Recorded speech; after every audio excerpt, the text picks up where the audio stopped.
26 अगस्त के Gurukul prep daily podcast में आपका स्वागत है। अपडेट, एक महत्वपूर्ण दिन।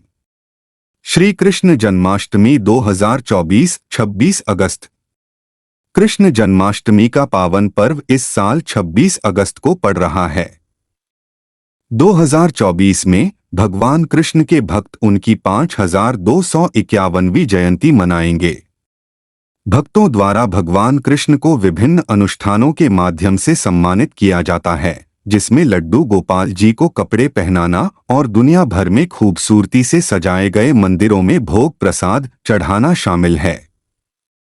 भगवान विष्णु के एक अवतार भगवान कृष्ण का जन्म भाद्रपद के महीने में कृष्ण पक्ष की अष्टमी तिथि को हुआ था। वह भगवान विष्णु के 9वें अवतार थे। हालांकि उनका पालन पोषण यशोदा मैया और नंद बाबा ने किया था, लेकिन उनके जैविक माता और पिता देवकी और वासुदेव थे। अपडेट, 2 महत्वपूर्ण दिन। इंटरनेशनल डॉग डे 26 अगस्त। इंटरनेशनल डॉग डे पहली बार 2004 में पशु कल्याण कार्यकर्ता और पालतू जीवन शैली विशेषज्ञ कोलिन पेज द्वारा मनाया गया था। सुश्री पैगी ने विशेष रूप से 26 अगस्त की तारीख को चुना क्योंकि यह इस तारीख को था कि कार्यकर्ता के परिवार ने स्थानीय पशु आश्रय से अपना पहला कुत्ता शेल्टी अपनाया था। इस दिन को आधिकारिक तौर पर 2013 में न्यूयॉर्क राज्य विधान में अपनाया गया था। इसका उद्देश्य इस तथ्य पर ध्यान आकर्षित करना है कि कुत्तों को अस्थिर रहने की स्थितियों से बचाया जाना चाहिए। कुत्ते को गोद लेने को बढ़ावा देने के अलावा इंटरनेशनल डॉग डे सभी स्वदेशी और वंशावली कुत्तों की नस्लों का सम्मान करता है। अपडेट, 3 नियुक्ति। नेस्ले ने सीईओ के रूप में मार्क श्नाइडर के स्थान पर लॉरेंट फ्रिक्स की घोषणा की। मार्क श्नाइडर ने नेस्ले के सीईओ के रूप में इस्तीफा दे दिया है।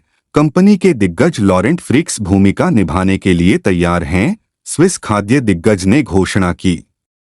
श्नाइडर के प्रस्थान ने 8 साल के कार्यकाल को समाप्त कर दिया, जिसके दौरान उन्होंने नेस्ले को महत्वपूर्ण परिवर्तनों के माध्यम से नेतृत्व किया, जिसमें इसकी लंबे समय से चली आ रही श्रेणी आधारित संरचना से कोविड-19 महामारी और आर्थिक चुनौतियों के जवाब में 5 भौगोलिक व्यवसायों की विशेषता वाले मॉडल में स्थानांतरित करना शामिल है।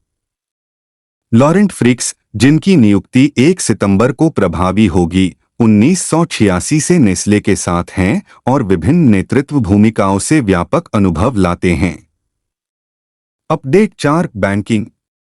बंधन बैंक ने महिलाओं के लिए अवनी बचत खाता लॉन्च किया।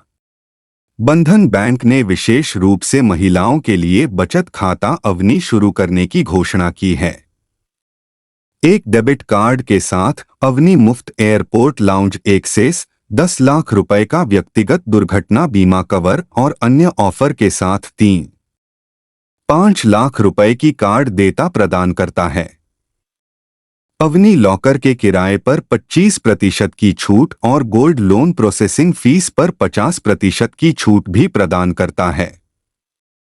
ग्राहकों को 25,000 रुपए का औसत त्रैमासिक बैलेंस बनाए रखना आवश्यक है।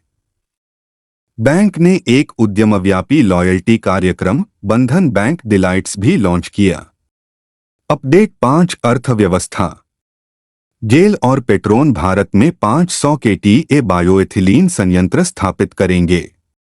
गेल इंडिया ने एक बयान में कहा कि वह भारत में अमेरिका स्थित पेट्रोन साइंटेक इंक पेट्रोन के सहयोग से 500 किलो टन प्रति वर्ष KTA बायोएथिलीन संयंत्र और इसकी डाउनस्ट्रीम इकाई की खोज शुरू करेंगे। यह परियोजना दोनों कंपनियों के बीच एक संयुक्त उद्यम JV के रूप में शुरू की जाएगी, जैसा कि PSU द्वारा घोषित किया गया है। मोह के अनुसार गेल और पेट्रोन परियोजना की तकनीकी व्यवहार्यता और वित्तीय संभावनाओं को निर्धारित करने के लिए व्यवहार्यता अध्ययन पर सहयोग करेंगे। दोनों कंपनियों का लक्ष्य परियोजना के लिए अपनी संबंधित प्रबंधन टीमों से निवेश की मंजूरी हासिल करना और एक संयुक्त उद्यम कंपनी का गठन करना है। अपडेट, 6 निधन। DS सेनानायके के पोते रुक्मन सेनानायके का निधन। श्रीलंका के पहले प्रधानमंत्री डी.एस.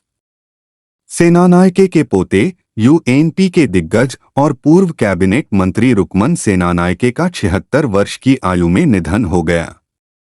राजनीति के लिए उनका जुनून कम उम्र से ही पैदा हो गया था, जब उन्होंने अपने चाचा पूर्व प्रधानमंत्री डुडले सेनानायके की अचानक मृत्यु के बाद अपनी राजनीतिक यात्रा शुरू की थी।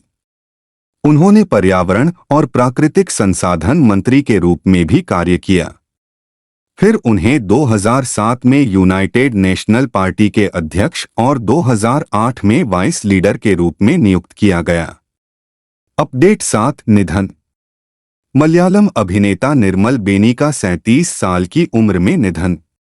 मलयाली अभिनेता निर्मल बेनी, जिन्होंने फहद फासिल अभिनीत आमीन में अपनी भूमिका के लिए पहचान हासिल की, का 37 वर्ष की आयु में निधन हो गया। उनके करीबी दोस्त और निर्माता संजय पडियूर ने सोशल मीडिया पर यह खबर साझा की। निर्मल बेनी ने अपने एक्टिंग करियर की शुरुआत 2012 में फिल्म नवगातरक्कु स्वागतम से की थी। वह लिजो जोस पेलिसरी की आमीन में कोचाचन, एक जूनियर प्रीस्ट के चित्रण के लिए प्रसिद्ध हुए और डोरम सहित कुल 5 फिल्मों में दिखाई दिए। निर्मल ने विभिन्न यूट्यूब वीडियो में अपने काम के माध्यम से लोकप्रियता हासिल की। अपडेट 8 रैंक और रिपोर्ट। वैश्विक संपत्ति मूल्य सूचकांक में मुंबई दूसरे, नई दिल्ली तीसरे स्थान पर। मुंबई और नई दिल्ली ने अपनी अचल संपत्ति की कीमतों में क्रमशः 13% और 10.6% की वार्षिक वृद्धि दर्ज की है, जबकि बेंगलुरु में मामूली 3.7% की वृद्धि देखी गई है। वैश्विक स्तर पर मनीला ने 26% की वृद्धि के साथ नाइट फ्रैंक के प्राइम ग्लोबल सिटीज इंडेक्स में शीर्ष स्थान हासिल किया है। प्राइम ग्लोबल सिटीज इंडेक्स एक वैल्यूएशन आधारित इंडेक्स है जो दुनिया भर के 44 शहरों में प्रमुख आवासीय कीमतों के उतार चढ़ाव पर नजर रखता है। सूचकांक स्थानीय मुद्रा में नाम मात्र की कीमतों को ट्रैक करता है। मुंबई प्राइम रेजिडेंस में 13% की वार्षिक कीमत वृद्धि के साथ Q2 2024 में प्राइम रेजिडेंशियल कीमतों में दूसरी सबसे अधिक वार्षिक वृद्धि दर्ज की गई। अपडेट 9 रैंक और रिपोर्ट। गोल्डमैन सैक्स ने भारत के 2024 और 2025 के सकल घरेलू उत्पाद के विकास पूर्वानुमान को कम किया। गोल्डमैन सैक्स ग्रुप इंक ने केंद्र सरकार के खर्च में संकुचन का हवाला देते हुए इस वर्ष और अगले वर्ष के लिए भारत के विकास पूर्वानुमान को 20 आधार अंकों तक कम कर दिया है। बैंक को अब उम्मीद है कि कैलेंडर वर्ष 2024 में देश की अर्थव्यवस्था 6.7% और 2025 में 6.4% तक बढ़ेगी।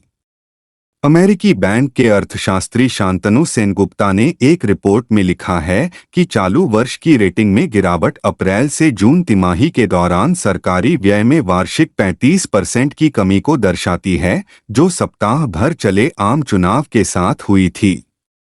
अपडेट 10 खेल। शिखर धवन ने अंतर्राष्ट्रीय क्रिकेट से लिया संन्यास।